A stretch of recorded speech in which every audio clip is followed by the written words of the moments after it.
안녕하세요. 저는 경기도에 거주하는 36살 여성입니다. 이렇게 썰TV에 사연을 보내는 이유는 얼마 전에 이혼했기 때문입니다. 이혼은 욕심 부리는 시댁의 영향이었죠. 사람은 자신의 주제를 알아야 하는 존재인데 말도 안 되는 논리로 고집부리다 본전조차 못 건지고 이혼을 당한 남편의 이야기를 전하고 싶어서 제보합니다. 이제부터 제 이야기를 시작하겠습니다. 남편과 저는 2년 반 동안 사귀고 결혼했습니다. 결혼 당시에는 서로 모은 돈과 양가 부모님의 지원금으로 결혼했어요. 그렇게 해서 우리는 2년 정도 평화롭게 보낼 준비를 했습니다. 아빠께서 저에게 유산을 남겨주시기 전까지 여보, 마음이 힘든 건 알아요. 그래도 좋게 보내드리자. 당신께서 계속 이러시면 장인어른께서 못 가시게 될 거예요. 어릴 적에 엄마께서 지병 때문에 돌아가셨고 아빠께서 홀로 저를 키우셨습니다. 부딪히는 성격의 분이시고 자상한 면은 거의 모르시는 분이셨지만 누구보다도 저를 사랑하시는 분이셨어요. 특히 엄마 없이 자랄 저를 걱정하셨고 얼마 못 되지만 엄마의 역할까지 최선을 다해 주셨습니다. 이런 아빠께서 제가 결혼한 지 2년 뒤에 돌아가셨어요.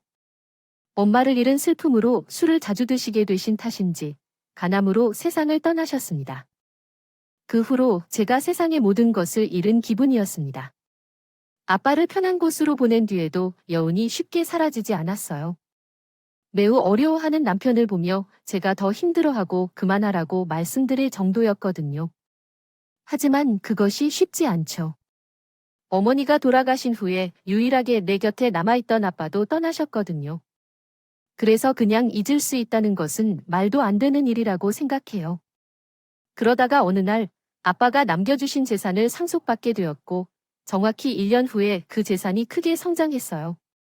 무슨 소리냐면 장인어른이 남겨주신 땅이 큰 가치를 얻었다든가 그런 이야기예요. 어제 전화 한 통이 왔어요. 아빠가 남겨주신 땅의 도로가 건설된다는 소식이었어요. 그래서 큰 금액을 지불하고 싶다고 말했지만 정말 아니에요. 얼마나 조숙한 거지요? 10억 원. 10억 원이라는 말에 남편은 입을 벌리고 크게 놀랐습니다. 사실 저도 그랬어요. 처음 전화를 받았을 때 10억 원이라는 말에 놀라서 손이 떨렸어요. 우리 아버지는 살아계실 때 농사를 지으시며 가축을 기르시면서 전형적인 시골 농부의 모습을 보여주셨죠. 아버지가 돌아가신 후에는 농사지은 토지와 여러 가지가 상속되었지만 일부는 처분하고 농사짓던 토지와 친정집은 처분하지 않기로 했습니다. 친정집은 제게 추억이 있는 곳이라서 차마 처분하지 못하겠다고요. 그리고 땅은 팔아봤자 큰 가치가 없어서 나중에 늙으면 아빠처럼 농사짓으며 귀농해야겠다고 생각했어요. 남편도 나중에 그 넓은 땅에 집을 짓고 삶이 좋겠다고 하길래 처분하지 않고 가지고 있었어요. 그랬더니 1년 뒤 도로가 들어서는 계획이라며 땅을 큰 값에 사겠다고 하는 겁니다.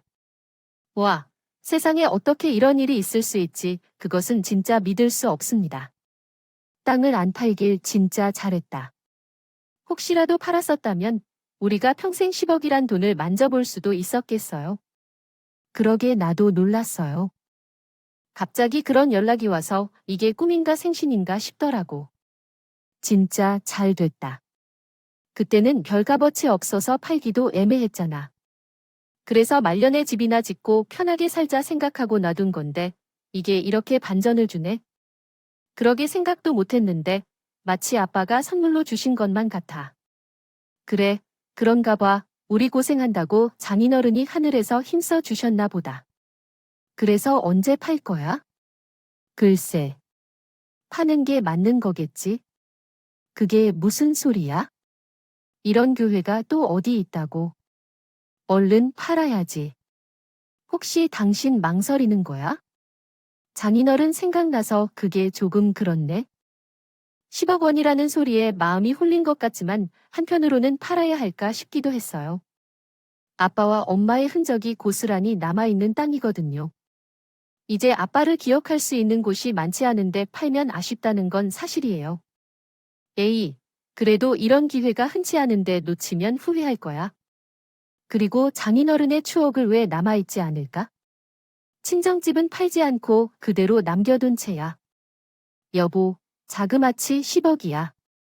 언제 우리가 그만한 돈을 손에 넣을 수 있겠어? 절대 손에 쥐지 못할 돈이야. 평생 죽어라 이래도. 빚은 갚으면 모르겠지만, 그리고 이건 장인어른이 우리에게 주신 선물이야. 당신이 옆에서 오랫동안 잊지 못하는 이유로 남겨주신 것 같아서 미안해합니다. 우리가 그 돈을 받아 행복하게 살아가는 모습을 보여주고 싶어요. 저도 남편과 다를 바 없다고 생각해요. 결혼할 때 양가 집안에서 도와주긴 했지만 여전히 빚이 있었거든요. 우리가 현재 살고 있는 현실은 빚 없이 자립하고 살아갈 수 있는 현실이 아니에요. 만약 10억이라는 돈을 받으면 지금 가지고 있는 모든 빚을 청산하고 더 풍족하게 살 수 있고 자식에게도 좋을 거라 생각해서 아버지의 땅을 처분하기로 했어요. 그러나 내 마음 아프다고요. 어느 정도 여유가 있다면 10억이라는 돈을 흔들리지 않고 아버지의 땅을 계속 보유하고 있을 수 있을 것 같아요. 그러지 못한 현실이 뭔가 씁쓸하거나 해야 할까요?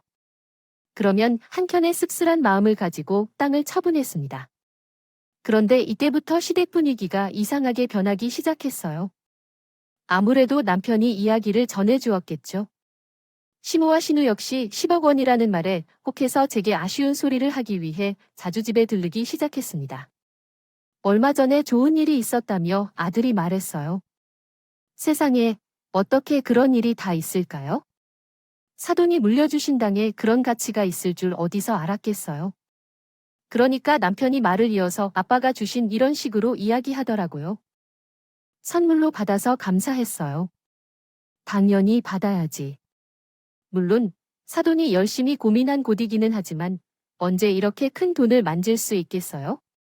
이번 기회 아니면 영원히 없을 것 같아요.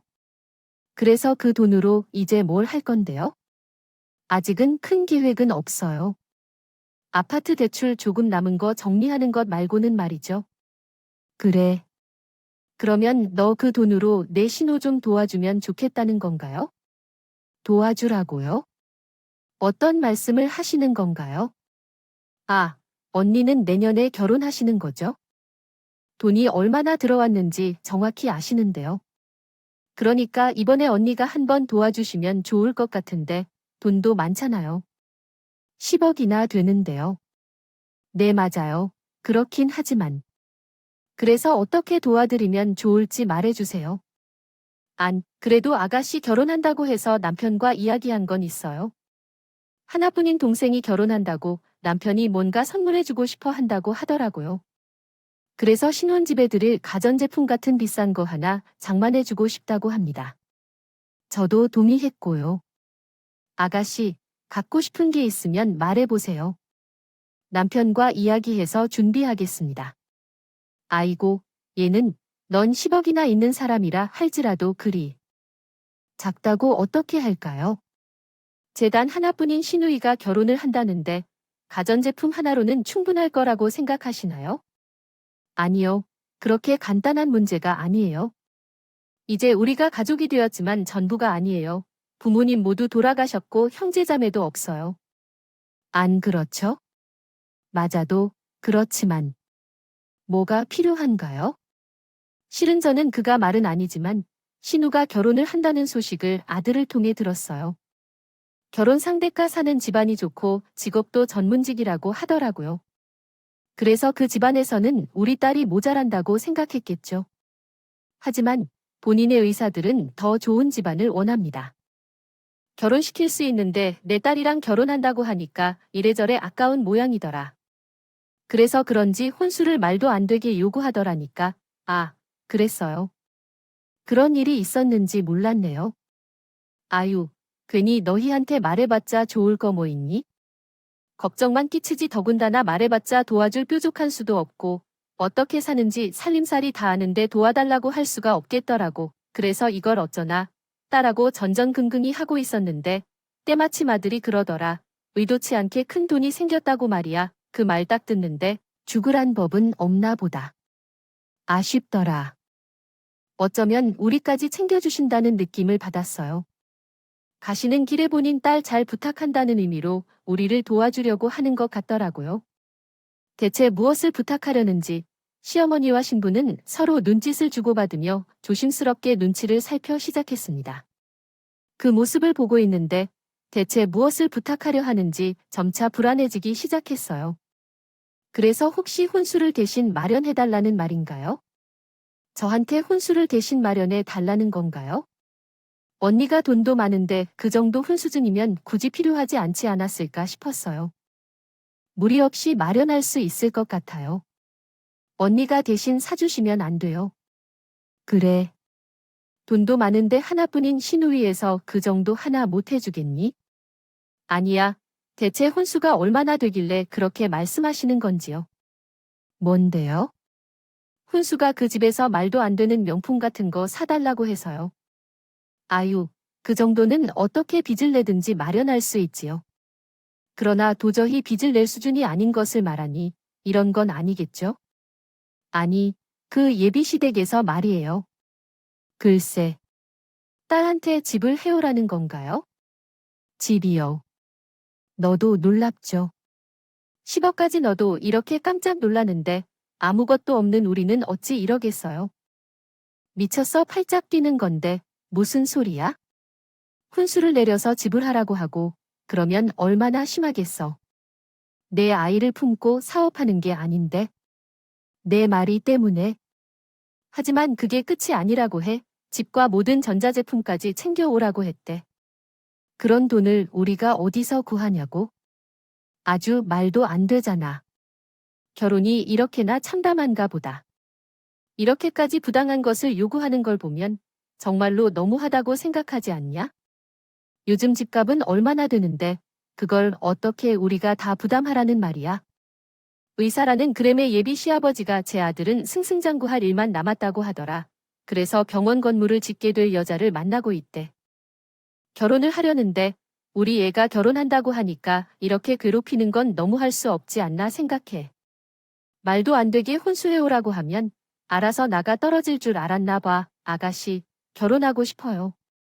대충만 들어도 시어머니 보통 아닌 것 같은데 어찌어찌 결혼한다고 하더라도 앞으로 고생할지도 몰라요. 나라면 그런 결혼 안 할 거예요. 언니, 나는 남자친구를 많이 사랑해요. 쉼어가 못 살게 굴어도 좋은데 어떻게 해야 해요? 사람의 마음이 어디 쉽게 듣는지요? 어쩔 수 없이 움직여야 해요. 어떻게 하라는 거지만 저도 머리로는 다 알고 있어요. 마음이 안 따라가는 게 문제인 거지. 내 주재의사로 남편을 얻으려 해요. 전문직을 겨우 졸업해서 들어가서 겨우 살아가고 있는데 지금 남자친구와 결혼할 때 삶이 성공한 것과 마찬가지인 것 같아요. 그러니까 언니, 좀 도와주세요. 저, 결혼을 꼭 해야 한다고 생각해요. 그래요? 제 사정이 얼마나 어려운데요? 예비시댁에서 제게 마련해오라고 하는 집 사진을 보여주었어요. 사진 속에는 으리으리한 집의 풍경이 담겨 있었거든요. 딱 봐도 매우 고급스럽고 비싸 보였습니다. 그래서 어려울 때 가족끼리 서로 도와주는 게 정말 중요한 것 같아요. 새언니로서 도와주실 수 있으면 좋겠다고 생각했구나요. 그럼 도와줄 수 있는 건 뭐가 있을까요? 어려울 때 서로 도와가며 살아가는 게 진짜 가족답지 않을까요? 이 집 어때? 네, 집 좋지. 그렇긴 하네요. 그런데 딱 봐도 비싸 보이는데요. 웬만한 집보다는 더 나가게 생겼어요. 그러니까 말이야, 이렇게 비싼 집을 우리들은 어떻게 해야 하는 건지. 그래서 우리가 지금 사는 집을 팔아서 조금 보태주기로 했어요. 나랑 아빠는 천사사라도 충분하니까. 나머지만 내가 해결해주면 딱 좋을 것 같은데. 6억 정도는 어떻게 안 될까? 6억이요? 어머니, 그건 조금 어려울 것 같아요. 몇 천도 아니고 5억은 너무 큰 돈이잖아요. 아유, 이렇게 비싼 집을 혼수로 마련해야 하는데 몇 천 가지고 되겠어. 못하지만 5억을 도와주는 건 당연한 거죠. 그건 그렇지만 얼마나 벌어야 하는데 5억은 무리예요. 그래도 10억에서 큰 돈이 나간다 생각하면 얼마나 값어치 있는 돈인지 생각해야 해. 앞으로의 가치를 생각하면 결코 아깝지 않아. 니시노 의사랑 결혼만 해보세요. 앞으로 얼마나 풍족하게 살 수 있겠니? 대출을 조금 받아서 병원을 세우면 차라리 돈이 효율적으로 써질 거예요. 그거 나중에 시간 문제로 돈방석에 두겠군요. 그럼 나중에 내가 도와준 거 다 갚을 수 있는데, 안 그래요? 언니, 이번 한 번만 크게 도와주면 그 은혜 절대 잊지 않을 거예요. 그렇게 혹시라도 받길래 큰 돈 그냥 받고 넘어가겠어? 나중에는 어떻게든 그것을 갚으려고 할 테니까요. 보상해 줄게요. 그러니까 제발 한 번만 도와주세요. 네, 저는 남자친구와 반드시 결혼하고 싶어 해요. 이미 제 친구들도 그렇고 주변 사람들도 다 결혼한다는 걸로 알고 있단 말이에요. 돈이 없어서 파혼 소문이 돌아도 쪽팔려서 얼굴 어떻게 들고 다녀야 할지 몰라요. 내가 한 사람을 살린다는 셈치고 좀 도와주시면 안 되겠어요. 제가 남도가 아니어도 도와줄 일이 뭐가 있겠어요? 그냥 5억 정도 투자한 것처럼 생각하고 어떻게 좀 도와주면 안 되겠니 이렇게 말하고 싶어요. 결혼을 원하는 마음은 어쩔 수 없잖아요. 시모와 신호가 번갈아가며 도와주라고 사정을 설명하는데 저는 초장에 죽을 것 같다고 생각했어요. 물론 마음 같아서는 도와주고 싶지만 생각해 보세요. 자그마치 6억 원입니다. 어찌 보면 아빠가 10억을 물려주신 것과 마찬가지인데 그 10억에서 절반 이상을 떼어달라고 하는 건 말이 안 되는 거잖아요. 그래서 사정은 안 됐지만 그건 아닌 것 같다고 선을 그었습니다. 그랬더니 성급하게 결정하지 말고 조금 더 생각해 보라고 시간을 주더군요. 한 번은 남편까지 합세해서 신호를 도와주면 안 되겠냐고 하는 겁니다. 여보, 그러지 말고 그냥 동생 도와주면 안 돼? 뭐, 당신까지 왜 그래? 아니요, 사정상으로 정말 힘들어. 신혼집을 마련하지 못하면 너와의 결혼을 할 수 없다는 게 그렇게 좋다고 하다니 결혼을 시켜야 한다는 거지. 그게 정말 아가씨를 위한 것이라고 생각해? 집을 사주면 다음에 또 무엇을 요구할지 정말 모르겠어. 아가씨가 마음에 안 들어서 집을 사오라고 강요하려 한 것을 보면 알잖아. 그냥 떨어지는 게 나을 거야. 그런 말이야. 집을 마련하면 이후에 또 새로운 요구를 할 것이기 때문에 그냥 끌려다니느라고 말해 둔 거겠지. 그걸 어떻게 나보다도 몰랐을까? 아가씨한테는 안타까운 일이지만 이렇게 결혼하지 않는 게 여러 번 생각해도 지금은 좋다고 난리치겠지만 그런데 실제로 살아보면 사랑만으로는 충분하지 않다는 것이 곧 뼈저리게 느껴질 것이야. 당신은 이미 결혼을 해봤으니 더 잘할 거 아니겠어요? 결혼은 사랑만으로는 이루어지지 않는다는 현실이 있는데요. 네, 그 말 알겠어요. 하지만 동생이 죽었다 해도 깨어나면 이겨봐야 한다는 욕심이 생길 수 있잖아요. 지금은 남자친구가 아니라면 결코 안 된다고 말하는데 그렇게 난리를 치는 이유를 어떻게 처리해야 할지 모르겠어요. 또한 너무 앞서서 생각한 것이 아닌가 싶어요. 신혼집을 마련하면 예배할 시댁에서 며느리로 인정해주기를 기대하고 또 어떻게 해야 할지 알고 싶어요. 저는 장사를 하려는 사람이라 인정이 무슨 의미가 있는지 모르겠어요. 저는 더 잘 사는 가문과의 결혼을 원하면서도 혈연 상대인 사돈과 맞추고 싶어요. 아깝다고 생각되어서 그러시는 건가요? 어떻게요? 만약 10억이 있으면 도와주는 것이 무슨 대수인가? 동생에게 6억을 주어도 우리에게는 4억이나 남는 것 아니겠어? 그러면 충분한 거 아니야? 그 근사한 6억 없어도 우리는 먹고 살 수 있는데 아무런 지장 없어. 동생이 결혼해도 우리가 도와준 은혜를 쉽게 받을 것이냐고 나중에 어떻게든 갚을 거라고 말했잖아. 당장 6억이 없어진다 해도 그냥 어디 은행에 보관해 두는 것처럼 생각하고 도와준다면 좋겠어. 엄마랑 동생도 그렇고 나도 이렇게 부탁하는데 계속 안 된다고 하니까 솔직히 조금 실망스러워. 가족끼리 그것도 하나 못 들어가니까 계속 이렇게 하니까 돈 아까워서 도와주기 꺼려지는 듯하다. 그런 게 아니야. 도와줄 수 있으면 얼마든지 도와주고 싶어. 그러나 아무리 생각해도 6억은 너무 큰 돈이에요. 막말로 입장을 바꿔서 생각해봐. 내 동생이 결혼할 때 6억이 필요하다고 해. 그러면 당신은 얼마든지 6억을 내놓을 수 있어야 해. 시댁에 끌려다니게 될 것 같은데도 왜 못 도와주시는 거야? 얼마든지 도와줄 수 있잖아. 6억을 도와주고 4억이 남는데 그거 하나도 도와주지 못하나요? 제가 아무리 설명하고 말을 해봐도 남편은 본인 동생의 일이니까 무조건 도와주어야 한다는 식이었어요. 솔직히 말하면 제가 동생이 없는 외동아들이지만 제 동생이 그런 부탁을 한다면 제 선에서는 그건 아니라고 선을 그을 겁니다. 아무리 동생이라고 해도 이건 안 되는 거죠. 그래서 안 된다니까 그때부터 막무가내였었습니다. 시무시누 남편에게 할 것 없이 돌아다니면서 6억 달러가 필요하다고 생각을 전했어요. 여보, 그러지 말고 한 번만 도와주자. 돈보다 사람이 먼저야. 언니, 정말 이런 식으로 다른 사람에게 부탁하실 거예요? 제가 결혼을 못해도 죽고 싶을 만큼 힘들어요. 돈에 욕심을 부리는 게 아니라 당장 어디에 쓸 계획도 없다면서 도와주면 그것이 너에게 도움이 되는 것이에요. 너는 신의 섭리를 달려야 해. 그러니 유혹에 넘어가지 말고 오라오라 해. 진짜.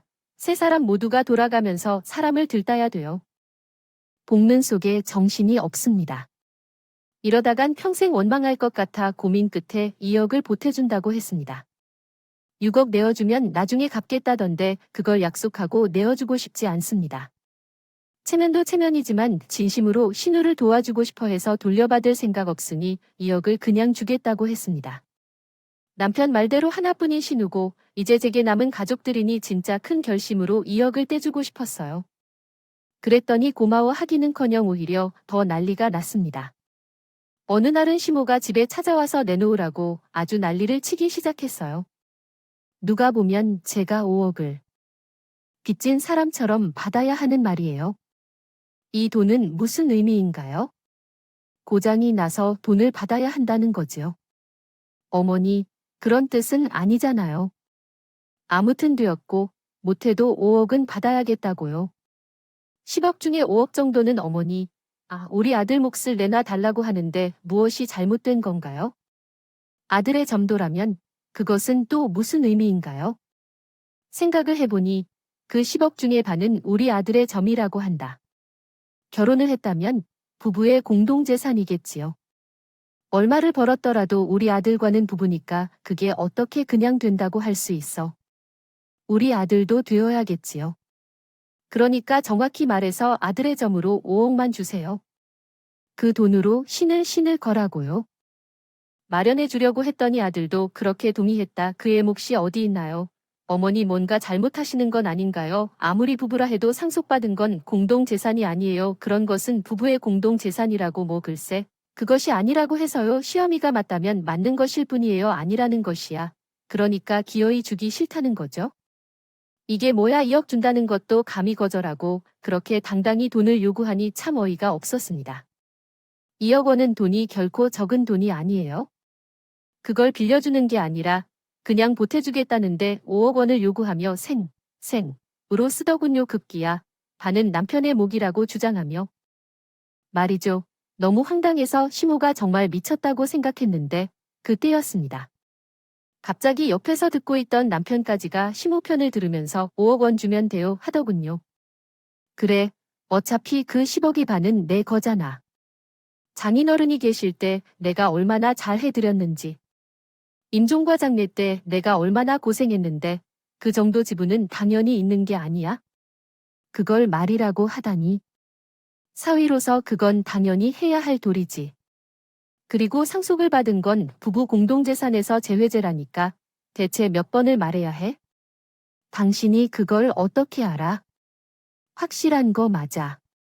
가만히 있어봐. 당신, 설마 나한테 주기 싫어서 몰라 하는 거 아니겠지? 알아본 건 우리 엄마가 무서운 사람이었네. 그게 맞았어. 동생에게 돈을 주는 게 아까웠어. 말로만 가족이라고 한 건데 속으로는 가족을 안 한 거라고 꼬집었어. 그래서 우리는 진짜 가족이라고 생각하지만 너는 우리를 다른 사람처럼 대하고 있었네. 진짜 그래? 세상에 우리를 가족이라고 할 사람이 누굴래? 그러다 벌 받을 거야.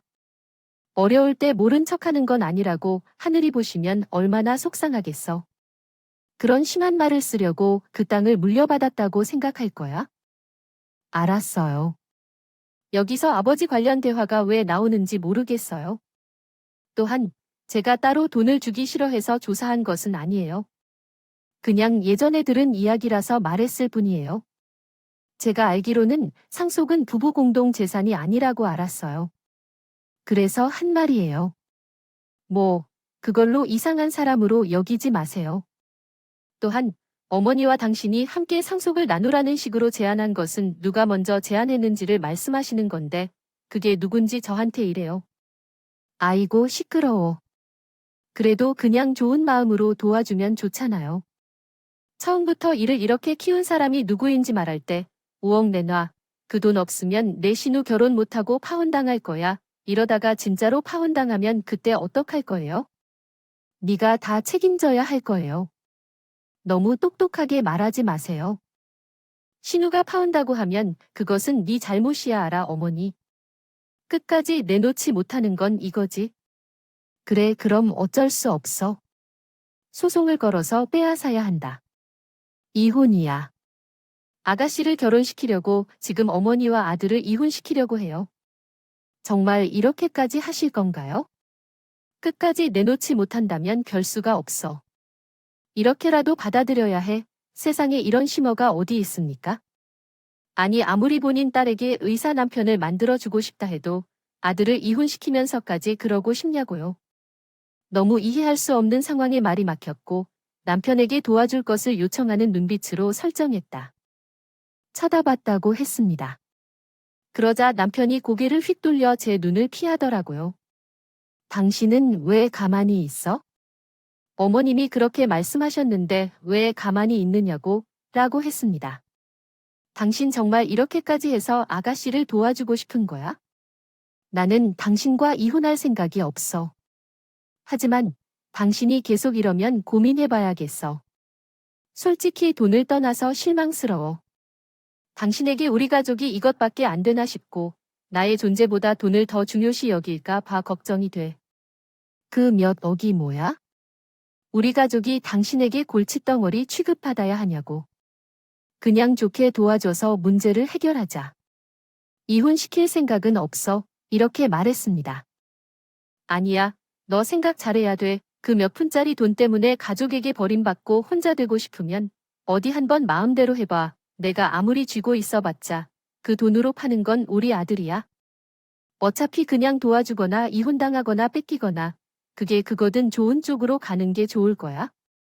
남편하고 시모가 저한테 실망했다고 뭐라 하는데 되려 실망한 사람은 저였습니다. 고작 돈 때문에 이혼을 들먹이는 시모와 그걸 동조하는 남편이 사람들은 저를 돈으로만 보고 있지 가족으로서 보고 있지 않아 느껴지더라고요.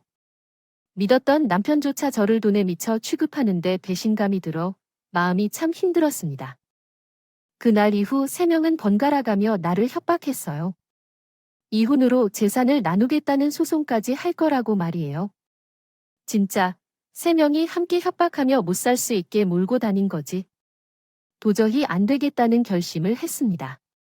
그래서 원하신다면 제가 먼저 이혼하기로 마음먹었어요. 그래서 남편에게 이혼서를 제시했습니다. 그래, 우리 이혼하자. 나는 더 이상 당신과 함께 살 수 없어. 뭐? 당신 미쳤어. 이혼은 무슨 이혼이야? 먼저 얘기한 건 당신이잖아. 당신도 별다른 반응이 없었다고 보니 동의한 줄 알았는데. 난 그저 당신이 치사하게 보여서 실망해서 반대한 거지. 그렇게 말해도 소용없어. 난 이미 이혼하기로 결심했으니까 당신이 진심이든 아니든 지금은 내게 중요하지 않다는 뜻이야. 서로 마음을 더 상하게 만들지 말고 여기서 깔끔하게 정리하자. 남편이 갑자기 제 이혼 선언에 당황했고 그 소식을 듣고 시어머니가 찾아와 콧방귀를 뀌어댔어요. 아들이 먼저 나선다 해도 내가 이혼을 주장한다는 말을 할 때 너와 나 조금도 관련 없는데 왜 그런 소리를 하냐고. 아들과 이혼한다 해도 돈을 지키고 싶다. 돈에 환장한 것 같아. 돈에 환장한 건 당신들, 맞지? 결심한 나머지 시어머니를 대접하는 이유가 뭔지 말해봐. 그동안 셋이서 번갈아가며 제게 한 짓을 생각해 보세요. 돈에 환장한 사람이 누구인지 잘 아실 테니까. 그래, 이혼해. 돈에 미친 것도 유분수지. 시험이 우습게 하는 며느리. 정말 필요 없다. 내가 이혼하자고 하면 우리가 놀라서 벌벌 떨 줄 알았나. 보지 어린 반 프런치도 없어. 너 당장 저거랑 이혼해. 그리고 바로 재산보다 소송에 들어가라. 내가 지금 이길 것이라고 확신하나 본데. 웃기지 마. 나도 다 알아봤어. 우리 아들도 반은 바다가 자격 충분하니까. 얼마든지 한번 해보자고. 시모는 큰 소리치며 당장 이혼하라고 난리쳤습니다. 그러자 남편이 작은 목소리로 걱정하며 말하더라고요. 엄마, 이렇게까지 해야 해? 아니. 엄마랑 동생이 계속 저러니까 그냥 가만히 있었어. 이러다가 진짜 이혼을 하게 되면 어떻게 되겠니? 재산 분할 소송이고 뭐고 하면 어떡하겠어? 그래. 그러니까 진짜 사람과 사람 사이의 끝이라는 게 아니겠지? 뭐가 끝이야? 엄마가 다 알아봤다니까? 그러지. 그런 사태는 일어나지 않을 거야? 소송 걸어서 우리 쪽이 이기면 허나마 조를 만날 거고 미안하다고 먼저 무릎 꿇게 될 거야. 너는 그냥 엄마가 시키는 대로 하면 돼. 시모는 확신에 찬 목소리로 말했습니다. 남편은 뭔가 못 믿어온데 걱정했지만 별다른 행동은 취하지 않았어요. 그렇게 우리는 협의 이혼을 했어. 구질구질한 소송으로 번져버렸지. 남편 쪽은 끝까지 10억에서 반은 지분이 있다고 말하죠. 해당 부분을 좀 더 명확하고 자연스러운 한국어 문법으로 다시 작성하겠습니다. 그는 주장하기를 받아야 한다고 했습니다. 그러면서 그동안 사위로서 응당해야 할 일들을 증거로 제출하며 당당하게 몫을 요구했어요. 하지만 그것은 어떤 방식으로든 이길 수 없는 게임이었습니다. 특별히 헌신한 것도 아니었고 결혼 기간이 그리 길지 않았으며 애초에 공동 재산에 포함되지 않는 상속금일 뿐더러 결국 가져갈 수 없었습니다. 억울하다고 아무리 융수해봐도 한 푼 가져갈 수 없게 되자 점점 조급해진 남편은 시모가 보는 앞에서 결국 무릎을 꿇고 말았어요. 여보, 내가 잘못했어. 우리 이 정도에서 그만하자. 내가 그동안 미쳤었나 봐. 돈이 뭐라고, 이게 뭐 하는 건지 나. 돈보다는 당신이 더 귀한 건 5억 그 모두 필요 없어. 없어도 된다고 내게는. 그저 당신만 있으면 돼. 우리 잠시 흔들렸지만 이러지 말자. 서로 싫어서 헤어지는 것도 아니고 돈 때문에 이혼한다는 게 말이 돼? 왜 이러지? 인제 와서? 먼저 시작한 건 당신들이야. 돈 때문에 이혼 요구한 거 이겼어. 아니, 난 당신하고 이혼하자고 한 적 없어. 그냥 엄마 뜻 따라 도와달라고 했지. 당신도 알잖아. 동생이 얼마나 절박했는지 도와주고 계속 우는데 어떡해. 하나뿐인 동생이 힘들어하는데 오빠라서 마음 쓰여 있는 건 당연한 일이잖아. 나 정말 이혼할 생각 없었어. 이렇게 맹세? 나는 그저 엄마랑 동생이 시키는 대로 한 것뿐이라고. 엄마가 그랬어.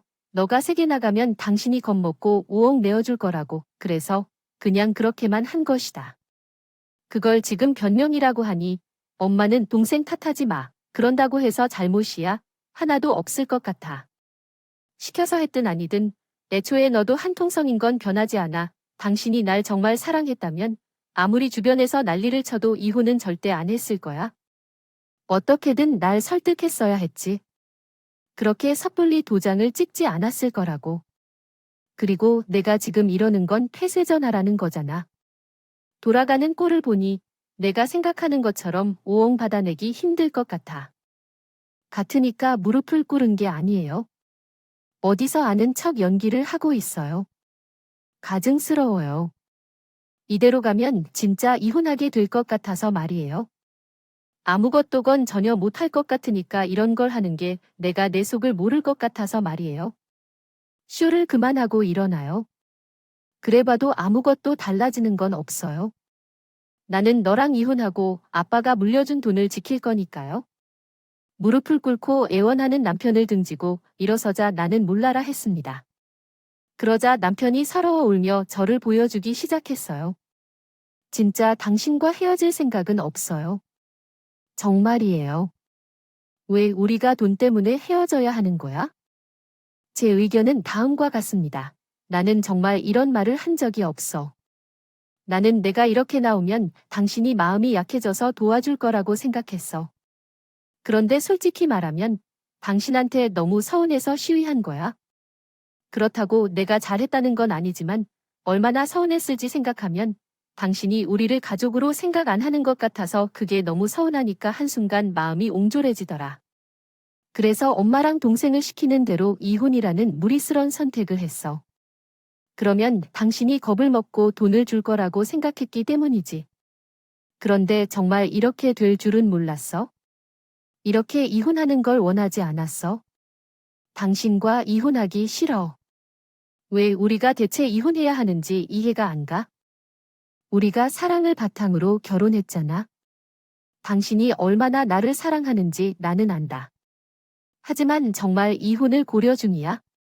당신은 나 없이도 충분히 잘 살 수 있어. 네, 얼마든지 잘 살 수 있어. 맞아. 처음에는 결혼이 두려웠던 게 사실이야. 우리 부모님은 하늘에서 우리를 지켜보고 계실 텐데 그들에게 이혼하는 모습을 보여주고 싶지 않았어. 나는 당신과 앞으로 우리의 아이와 함께 행복하게 살고 싶었어. 당신이 말한 대로 세상에서 우리 가족은 당신과 시댁 식구뿐이라서 망설였어. 그런데 문득 이런 생각이 들었어.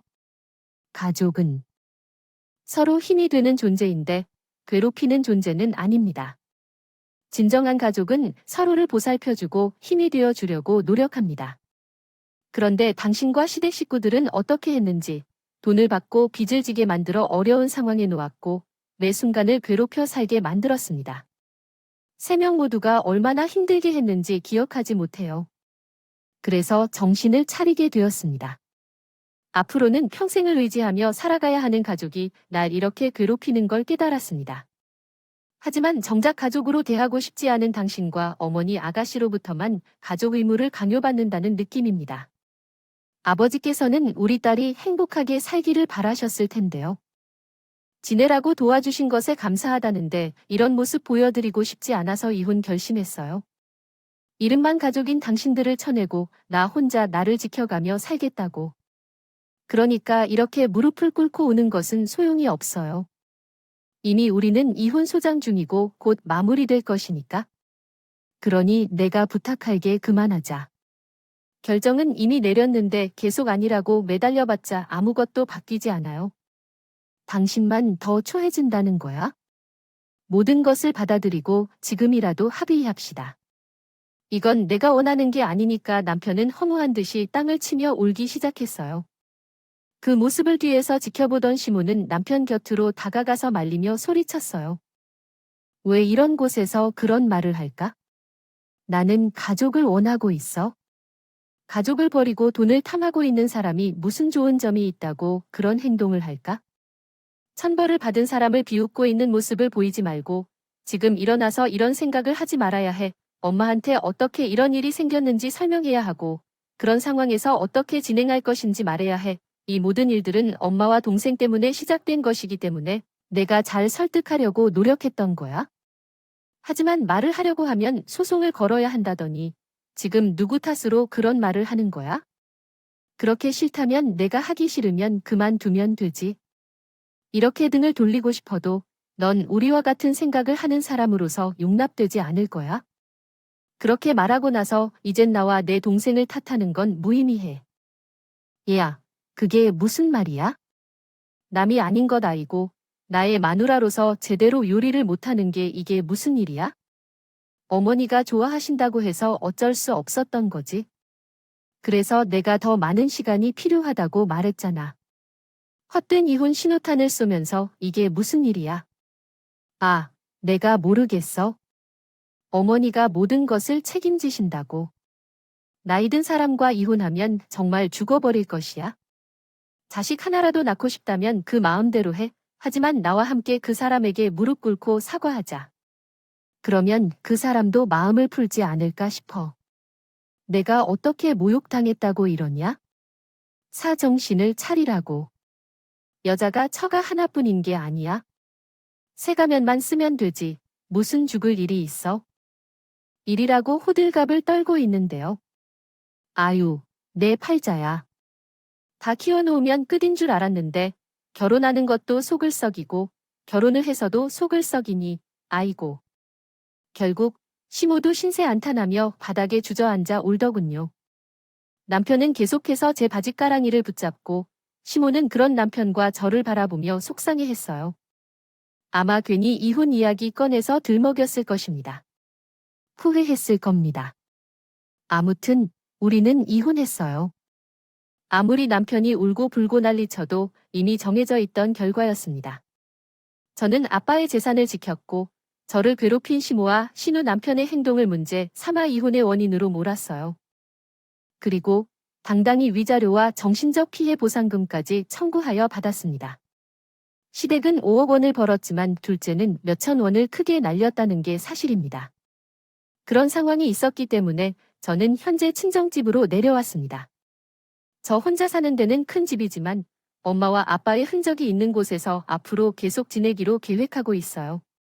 이곳에서 터를 잡고 새 삶을 시작해보려고 합니다. 두 번째로 시작하는 새 출발을 많이 응원해주세요. 그럼 지금까지 긴 이야기를 들어주셔서 감사합니다.